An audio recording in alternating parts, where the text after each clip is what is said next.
সেই অন্তিম পর্যায়ে ভাই 44°C। 1 ঘন্টা পর দেখতে পাচ্ছ এরকম অবস্থা। ডিমটা ঠিক ভাই, ক্যামেরাটা একটু সামনে।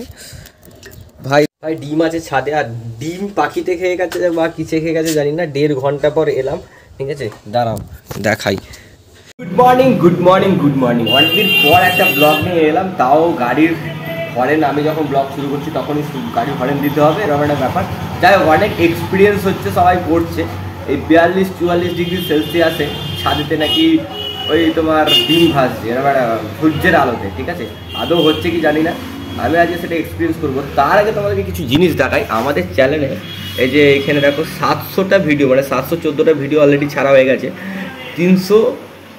357K মানে 3500 আপ সাবস্ক্রাইবার গেইন করেছি আমরা। অবশ্যই তোমাদেরই ভালোবাসা সাপোর্টের জন্য এইভাবে ভালোবাসা দাও, আরও অনেক দূর আমরা এগিয়ে যাব তোমাদের জন্য। সাউন্ড দেখো পাখা বন্ধ আছে, তাহলে দেখতে হচ্ছে কতটা কষ্ট করে ভিডিও বানাতে হচ্ছে। এই 700টা ভিডিওর পেছনে অনেক কষ্ট আছে, আর তোমরা সেই ফল দিয়েছো। আরও বেশি বেশি করে শেয়ার করতে হবে, তোমরা শেয়ারটা করো, সাবস্ক্রাইব করো, বেলাঙ্গারি বাজিয়ে দাও লেটেস্ট ভিডিও পাওয়ার জন্য। অবশ্যই আমি ভালো ভিডিও স্টার্ট করি। মানে ব্যাপারটা হচ্ছে, বাজারে গেছিলাম, ধাঁধা রোদ, মানে লোক সকালবেলায় বাজার করে নিয়ে সব চলে গেছে, আমি গেছিলাম অনেকটা বেলায়, 10টা বাজে এখন। আর এই যে রোদের অবস্থা দেখতে হচ্ছে, পুরো গাছপালা ওপর দিকে তাকিয়ে আছে যে কখন একটু বৃষ্টি হবে আর শান্তি পাবো। আমরাও এরকম ব্যাপারটা ভাবছি কখন বৃষ্টি হবে। বাজার থেকে অনেকদিন পর আনলাম পেটাই পরোটা, হলুদ হলুদ ঘুগনি, অসাধারণ ব্যাপার। এইটা খাওয়া দাওয়া সারি, তারপরে হচ্ছে এই সূর্যের রোদে আমরা ডিম ভাজা এক্সপেরিমেন্ট করবো, ঠিক আছে। কি হচ্ছে আমরা দেখি, চলো। আর ফার্স্ট দিকে যদি আমি ভাজা হয়ে যাই সেটা ইতিহাস হবে, ইতিহাস।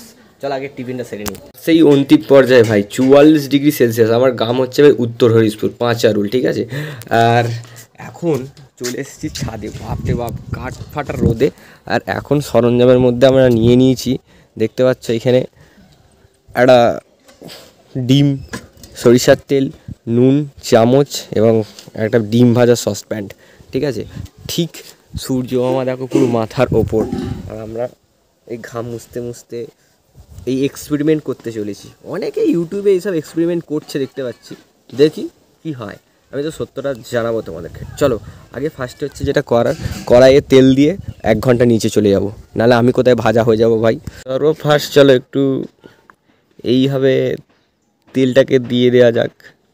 এই যে দেখতে ভাই 1 ঘন্টা পর এসছি, আর এদিকে 1 ঘন্টা পর দেখতে পাচ্ছ এরকম অবস্থা। ডিমটা ঠিক ভাই, ক্যামেরাটা একটু সামনে। ভাই দেখো ডিম দিয়েছি এরকম, এই যে এরকম অবস্থা দেখো, জাস্ট ডিমটা দিয়েছি এরকম অবস্থা।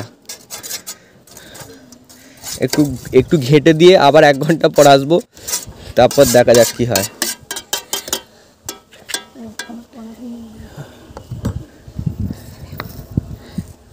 একটু নুন দিয়ে দেওয়া যাক ভাই, মোটামুটি ভাজা ভাজা হচ্ছে যে। 1 ঘন্টা পর দেখা যাক, 1 ঘন্টা পর। ভাই ডিম আছে ছাদে, আর ডিম পাখিতে খেয়ে গেছে বা কিসে খেয়ে গেছে জানি না। 1.5 ঘন্টা পর এলাম, ঠিক আছে, দাঁড়াও দেখাই। ও ভাই সাব, এ তো আলাদাই আলাদাই। ভাই পুরো গরম গরম ডিম ভাই ভাজা, মানে ভাজা বলতে কি যেমন গ্যাসে হয় সেরকম ভাজা হয়নি, মানে ভাই গরম, ব্যাপারটা বিরাট হয়েছে, অনেকটাই ভাজা হয়েছে।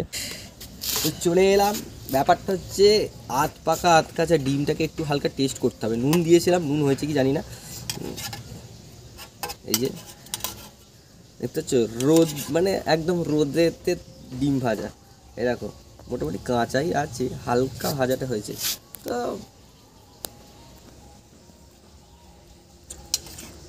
আর একটু নুন হতো, হচ্ছে ব্যাপার। ভালোই, খারাপ না, বিনা গ্যাস খরচায় ডিম ভাজা। এক্সপেরিমেন্টটা মোটামুটি সফল হয়েছে, খারাপ না।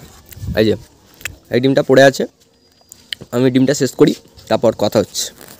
ব্যাপার হচ্ছে একটাই ভাই, একটা ডিম ভাজা খাওয়ার জন্য তোমাকে যদি গ্যাস খরচা বাঁচাতে হয় তাহলে 3টে ঘন্টা সময় নষ্ট করতে হবে, সেটা হচ্ছে ব্যাপার। মানে তাও আবার ভালোভাবে ডিম ভাজা হবে না, ওই আদো কাঁচা আদো ভাজা এরকম একটা হবে, ঠিক আছে, কিন্তু হবে। এটা বিশ্বাসী, আমি এক্সপেরিমেন্ট করে যেটা বুঝতে পারলাম, মানে 1 ঘন্টা তেল গরম হতে আর 2 ঘন্টা ডিম ভাজা হতে মোটামুটি 3 ঘন্টা যাবে। আরও যদি 2 ঘন্টা তুমি কাটাতে পারো তাহলে মোটামুটি পুরোপুরি ভাজা হতে পারে, এরকম একটা ব্যাপার। যাই হোক, এক্সপেরিমেন্টটা আজকে ট্রাই করলাম, অনেক সবাই ট্রাই করছে ইউটিউবে, তাই আমিও ট্রাই করার চেষ্টা করলাম, একটা ডেলি ব্লগের মাধ্যম দিয়ে তুলে ধরলাম। যাই হোক, তোমাদের ভালো লাগলে ভালোটা কমেন্ট করো, খারাপ লাগলে খারাপটা কমেন্ট করো, কমেন্ট করে জানাও। আর সাবস্ক্রাইব করো, যাদের ভালো লাগছে বা খারাপ লাগছে সাবস্ক্রাইবটা করে দাও। নতুন নতুন ভিডিও আনছি এই চ্যানেলে, শর্ট ভিডিও মিনি ব্লগ দেখার জন্য সাবস্ক্রাইব করতে পারো। আর নতুন ভিডিও আসছে, ততক্ষণ ভালো থেকো, সুখে থেকো, সবাইকে ভালো রেখো। জয় হিন্দ দোস্ত।